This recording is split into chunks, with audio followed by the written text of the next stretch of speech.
Do you want to know what's crazy? That it's taken me this long to review The Last of Us Season 2's finale. I think that says something. I am a massive, massive fan of The Last of Us franchise. I love the games. I love the graphic novel. I love Season 1 of the show. I love parts of Season 2. But this season, as it went along, just got worse and worse and worse, and the little things that were bothering people at the beginning became more and more predominant until we landed in a place where I'm just sad. I'm sad for the state of the show. I don't have a lot of hope for its future and how it can recover from this. And so, yeah, it's taken me almost 2 months to review this finale, but that's because every time I think about the finale, I feel depressed. But alas, we've got to wrap this thing up, and so I'm going to review beat by beat what stood out to me from The Last of Us Season 2's finale. Ultimately, a disappointment. I think that's what I would call this season. Does not come remotely close to living up to the potential that the Part 2 video game story provided this thing. So let's dive into the finale and see how this thing kind of falls on its face. So first off, we start this episode with Ellie returning. You get a great comment from Jesse where he kind of is like, Ellie, where were you? Kind of a thing, because of course she chose to abandon hanging out and saving her friends to go and pursue Nora. Again, that was filmed so poorly that I didn't actually realize at first that that's what she was doing until listening to the podcast. And was like, oh, that was supposed to be obvious. It felt like she just kind of ran away and happened to stumble upon Nora. It didn't really feel as intentional. But alas, she returns. And the one thing that I really wish is that I wish Ellie had way more trauma for beating Nora to death. You play The Last of Us Part 2, and when Ellie comes back, dude, she is broken and deeply disturbed as to what she did to Nora. It bothers her to her core. And that's a big difference between video game Ellie and this Ellie. This Ellie, Craig Mazin, who's the showrunner of the show, has said since season 1 that Ellie is a violent person, which if you've played the games, you know is actually not true. Ellie does violence, but it actually deeply, deeply affects her. It's why she failed to do the map thing that Joel could do in part 1 of the game. She tries to do it in part 2 and she can't do it because she is not Joel. She cannot shut off that part of her brain. And so when she gets back in the video game, she's traumatized. When she gets back here, there's no trauma at all, really. She, in fact, says that she's shocked by how easy it was for her to kill Nora. So that was a choice. That was a choice. I like that Ellie actually tells Dina what Joel did. That was something in the game that always bothered me. Is it felt like there were so many characters who had no idea what Joel did, and I was really curious if it would shift how they saw things. And so here Ellie does. But what I don't like about it, though, is this show continually, since the first season, which I liked the first season quite a bit. But one of my faults with it is that it doesn't leave Joel's choice ambiguous like the game does. The game really lets the viewer decide for themselves how they feel about Joel's actions, where you could 100% have gamers walk away saying it is so messed up what Joel did and that he didn't let Ellie create the cure and he doomed all these people. And then you could just as easily have another group of people say, man, Joel did the right thing. What the Fireflies were going to do was insane and reckless. They were going to kill this kid. Joel did the right thing. And in the show, they get rid of all that ambiguity and they just continually portray him as essentially a moral monster. And I really don't like it. It makes you immediately sympathize with Abby more, which I guess works for the show for her season, but I really don't like that they keep doing that, and they do it here, and it bothers me. Jesse finds out that Dina's pregnant, and so he goes, well, I can't die now knowing this information, so let's find Tommy and get out of this war zone. And I thought that was a good motivation for him to be like, dude, I've got a kid. But again, Ellie should be feeling the same thing for Dina. In the game she does. She is furious. Absolutely furious in the game that Dina thought she might be pregnant and kept going. Because she's like, we can't. You could die. What are you doing here? Now we've got a kid. But in the show, she doesn't really care. So that's great. And then we get some scenes with Isaac. I actually thought this was really awesome. The extra Isaac stuff I found really interesting and helps flesh out the character a little bit more, because I think he's one of Part 2's most interesting characters that was really underutilized. And it was cool to hear him essentially talking to this woman and then say, hey, we only have one Abby. We need Abby. And that's really cool because it hints that Abby, actually from Isaac's perspective, is the future of the Wolves, is the future of this place, that she is being primed to become the next leader, the next Isaac in this thing. Of course, we know that's going to take a turn, but that's what she's been being set up as, that she is someone who's going to take over. And that is awesome. That is very cool. I like that little tidbit. That was sweet.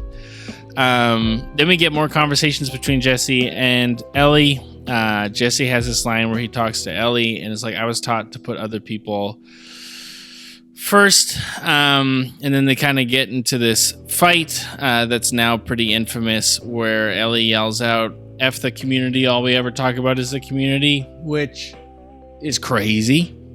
That's a crazy take. That's a crazy characteristic to give Ellie, because in the game, Ellie cares insanely deeply about the community.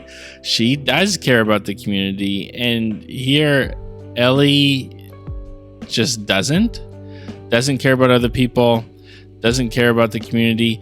I know that in the game, when she gets to this point, she does what she does here, which is she abandons Tommy to go after the people who killed Joel. And I think that having her just do that while still saying that she cares about the community is far more compelling, because it's the whole show don't tell. And that makes a character really interesting, that they think they believe one thing, but their actions are actually showing that right now they're believing something else. And instead, what is a really cool moment where when Ellie did that in the game and she left Tommy to go and maybe find someone who killed Joel, you're like, dude, what are we doing? What are you doing? Tommy's out there and he's gonna die. And that's because Tommy, you also lose some of it because the whole time in the game that they go to Seattle, they're looking for Tommy. You're constantly expecting to run into him. You're looking for signs of him. So you have this anticipation of like, we got to find Tommy. We got to find Tommy while we're in Seattle. And so when the moment comes that Ellie chooses to not find Tommy anymore, you're like, uh-oh. We're in the show. Tommy, of course, doesn't leave to go and find Joel's killers and kind of take care of business himself. And so you just don't feel that weight as much. And so you have this awkward conversation. You have some of this terrible dialogue. You have Ellie essentially say that she doesn't care about anybody in the community, which is pretty bad. And then we get the reveal that Jesse actually voted no. I thought this was really interesting that Jesse said when they did that vote for should we go and kill the people who killed Joel, that Jesse said no. And that's because, again, Jesse does put this community first. He's not going to put people unnecessarily at risk. I found that interesting because I definitely thought that he was one of the people who voted yes. And then, of course, Ellie says, you let a kid die today because he wasn't in your community. I thought that was an interesting line, of course, referring to the Sarah fight that died. I just find it confusing, though. This whole scene is confusing because before you have the scene where Ellie is like, we've got to save this kid, and is willing to risk their lives and their ability to pursue Abby to save someone they don't even know who's a part of this psycho cult thing that they're aware of at this point. Okay? So you've got that. And then literally a few scenes later, you have her knowing that Tommy is out there being shot at, probably going to die. And she goes, F the community. All we ever do is talk about the community. And that just makes no sense. I haven't heard anybody point that out. But in pondering, and the nice thing about taking some space to review this episode is thinking about it, I'm like, dude, that's this character that Craig is writing. How he's writing Ellie, she doesn't even make logical sense scene to scene. That she is not a consistent character. I really don't think he understands Ellie at all. I especially do not think he understands part 2 Ellie and her motivation. It's very confusing as a viewer to have her be like, let's save this random person and risk our lives and possibly die, and totally let Joel's killers get away because we're dead, to them being like, no, we can't save Tommy. We got to go after Joel's killers. You're like, what? So I don't know. But she pursues chasing after Abby. So there you go. We get actually a really great shot of the wolf invasion, which looks really, really cool. And I am excited to see that in season 3, that shot looks incredible. It got me excited. And again, that's the thing, is the season's not all bad. It's got glimmers of good things, but overall it's left a really bad taste in my mouth. And so, but there's a glimmer. There was something where I was like, that's cool. That looks really good. And then we get what I think is the worst part of this episode, where Ellie gets tossed in her boat, ends up on the island, and gets captured by a couple of scars. And what bothers me about this, other than it feels so out of place in a show that's really realistic, it feels hyper unrealistic for this to have happened and her just to get back in her boat. It was really off-putting. But the biggest reason I hate this scene is because it ruins one of Abby's coolest scenes. That throughout the game, you are continually seeing bodies strung up. You're seeing from a distance this ritual happening to people, but it never happens to you. And when it happens to Abby, the panic that you feel as a player, because from what you've witnessed, nobody escapes this ritual. If you get caught by these psychos and they're there to cut you open, you're gonna die. And now we've already, 1, gotten that scene, but with Ellie, and 2, we've seen her escape, which lowers the stakes of that scene, a scene that's really pivotal for the Abby character. And so I thought it was super disappointing. I have zero clue why they chose to include this and do this, because it immediately breaks the pace of even what's going on to almost have like a 2-minute side plot thing, and it ruins a really cool scene for Abby that's pretty pivotal to the character and a pretty prominent scene. And so that was disappointing, but she escapes and she goes to the aquarium. Okay. And this scene actually was pretty good. I will give him that. This scene was pretty good because it was mostly what we got in the game for the most part. The one thing I don't like is that there's not a tussle between Owen and Ellie like there was in the game. I felt like they did foreshadowing at the beginning of the show, and we know now that they did film the original scene fully the way it was, and then they went back and reshot and changed it because they didn't believe that Ellie was essentially believable as Bella Ramsey to take on Owen because she's so much shorter. But I'm like, it ruins the foreshadowing before at the very beginning of the season of her wrestling that guy to beat him. That I thought for sure that would happen with Owen, and then it just didn't, and that was too bad. But I really do like a scene that's really traumatic that didn't need to be worse. I really did like the decision to let Mel live for just a little bit longer and ask Ellie to perform a C-section. That, whew, dude, that was so disturbing. So disturbing. And it's one of the great scenes that Bella actually has in this season of you see her shift from being a killing machine who wants revenge and is focused on it to being a 19-year-old girl. And it's just powerful where she freezes. She has no idea what to do. Oh, it's actually I'm getting emotional thinking about it. It is such a powerful scene. Really, really well done. And again, like I said, it's not this whole season isn't just like a throwaway garbage thing. It's not that, but it definitely is far worse than the game story. But it's got these little glimmers where you're like, give me more of that. That's what this season's about. But again, I think most of it just comes down to, I don't think Craig really understands the Ellie character. And I actually think he understands the Abby character kind of a bit more, although I'm a little bit nervous because Abby would never in her life flirt with Joel. But she does for some reason in the show. So I'm a little bit nervous. But this scene was really well done. And then I love that Tommy comes in and essentially takes on the role of Joel. And listening to the podcast, they intentionally filmed it this way to make Tommy seem like Joel. That when Joel goes to rescue Ellie from David and she ends up killing David and he has to hold her, it's very similar. And I really like that was a touching piece. And it makes sense at this point why Ellie would make peace with leaving. There's so many things against her. There's Dina being pregnant. There's the trauma that she just faced.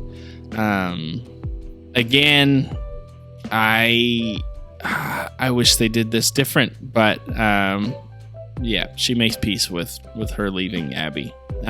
Which then, of course, we all know how that ends. But before that, we get a little nice scene between Jesse and Ellie, and Jesse says, "Hey, you would set the world on fire to save me." That's kind of cool, except for a few scenes ago, we saw Ellie say "F the community." So I don't know about that, Jesse, actually.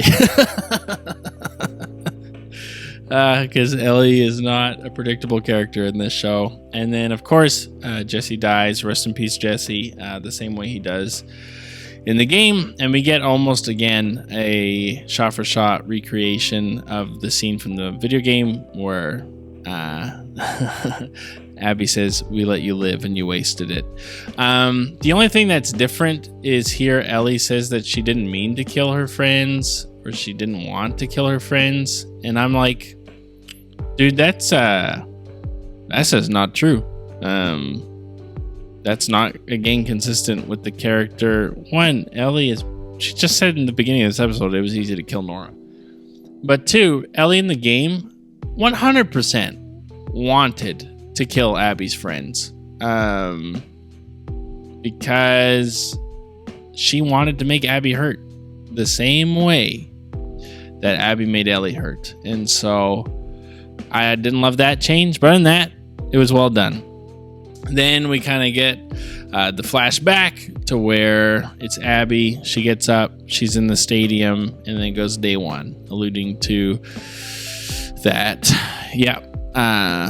We're going to be doing season 3 with just Abby, which I want to say on record here, now that we've seen season 2, is a massive mistake. It's probably the biggest mistake this show has made so far. Making Ellie a pretty unlikable character is pretty close, but I think that the story still could have worked fairly well if you were flashing back between Abby and Ellie. I'm actually about to start a playthrough of the chronological update that they sent out for The Last of Us Part 2, where you can now play the story chronologically. And I guarantee you that when I do that, I will say that this would have been much better for the show to do. And like, I'm going to get my tinfoil hat out, but knowing that Neil Druckmann and Haley, who both the writers for Part 2, who were on season 2, and if you listen to the podcast, have clear disagreements on how they see these characters. If you listen to the podcast, they're civil about it for a public podcast, but there's times where Craig says, "I don't think you understand this character." Neil says, "I don't think you understand this character." They don't say that verbatim, but they essentially say that at times. It's no coincidence that not just Neil left, but Haley's got nothing to do. She writes TV for a living. This is a multi-million-dollar Academy Award-winning HBO show. There's no reason for her to back out of co-writing it. She understands the Abby character probably the most out of anybody because it's one of the only characters that she fully invented. Because she, of course, didn't work with the original Joel and Ellie. And so they're out. And Neil goes back and sends out this update of a chronological order. And now it's possible it's just a coincidence, but I would like to believe that it's a little jab at Craig, because I think Neil actually probably said, because we heard him say many times in interviews that the order of The Last of Us Part 2 video game will not work for television if it's told out of order in the same way the game is, and if you spend one season with Ellie and one season with Abby, it will not work. And then all of a sudden, that's actually what we got. Other than the first and second episode, that's what we got. And actually, the first and second episode were the best episodes of this season. Coincidentally, maybe because they actually gave us both of these characters, but I think it's a huge mistake because viewership already dropped way off. If you look at the numbers, when Joel died, it is going to drop off astronomically after the disappointment of this season and people following a character that they don't care anything about for an entire season. I remember when the governor got 2 episodes in The Walking Dead of his own. For the first episode was like, this is cool, because you didn't know what was coming week to week. And then we went to the second episode and I was like, we're still doing this? I don't want to see the governor. I want to see Rick. I hate the governor. And you're going to do that for a whole season. Now, I love the story of Abby, but I'm just saying that if you want to retain viewers, it's a lot easier to watch a different show and move on, and then you forget about it, than it is to put down the controller and not finish a video game that you paid $80 for. I think this is a huge mistake. I think splitting up this thing was a massive mistake, and that Craig made a massive mistake in deciding to go that route. But we'll see how it goes. I don't have high hopes for season 3. I love season 1. I've got gripes with it. It's not as good as the first game, but it was close. Like, if I could send people who don't play video games to The Last of Us season 1 and say, hey man, I love this story so much. The show's a little bit different, but you'll get the essence of what it's about. Watch and experience this story, because the story is magical. Can't do that for part 2. Can't do that for season 2. It's a butchering of this story that I don't know how you recover from it, because to get the first part right is vital for getting the rest of it right, and they really got it wrong here, and it's too bad. So overall with this season, I would probably give it that's hard. I would probably give it a 5 out of 10, a true 5 out of 10. Where there's parts that I do genuinely like. I really liked the first couple of episodes, and then it fell off a massive cliff. And there were little things in there that I didn't like. I didn't like the "you are actually really good looking" or whatever Abby says. Like, all those little things bothered me, but overall, I was really enjoying it.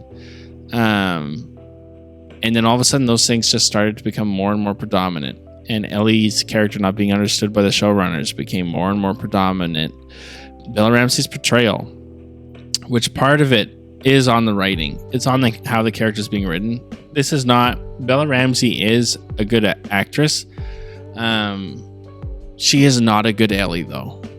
She is not a good Ellie. And she was passable for the first season, although she still portrayed her more as a brat and a psychopath than I would have hoped. But in season 2, man, it's even more obvious, where it's like, guys, she's not a good Ellie. Just because someone can act does not mean they are good for a role.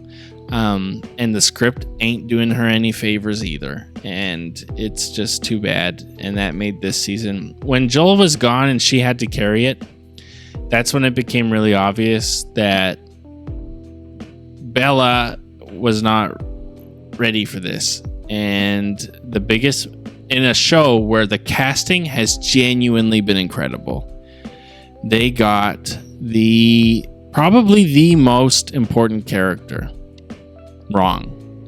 And I say the most important character because Joel eventually does die.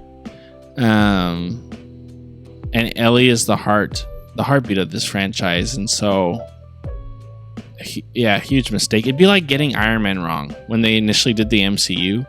It'd be like casting the wrong person as Iron Man. It'd be like getting, I don't know, Eddie Murphy as Iron Man. We're like, Eddie Murphy can act, but I'm not really sure he's a great pick for Iron Man. Or if you got like, I don't know, Jesse Eisenberg. We're like, Jesse Eisenberg's a good actor. He's a good actor. I enjoy him in films. I think the dude can act.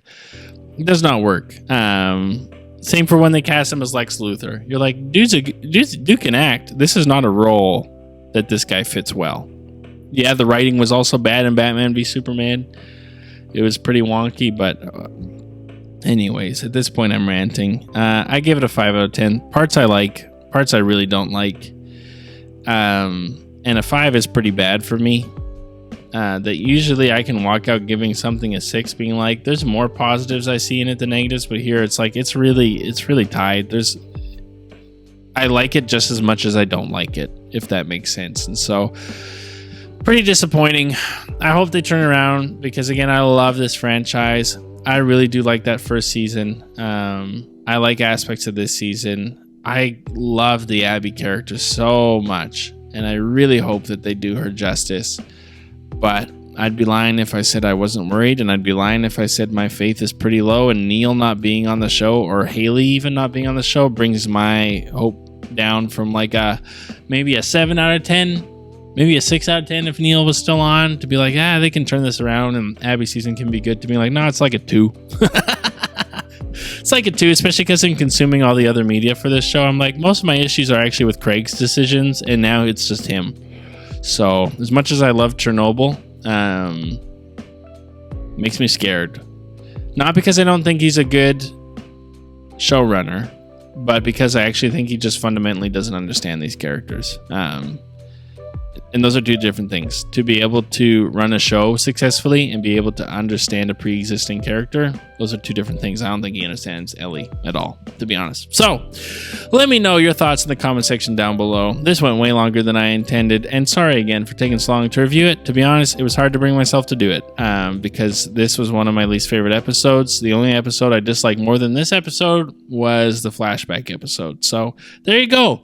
Two of the most memorable and favorable parts for me of the video game. I didn't like the way they portrayed it in the show. That's always a great sign. Like, comment, subscribe, all that junk, and I will see you guys in the next one.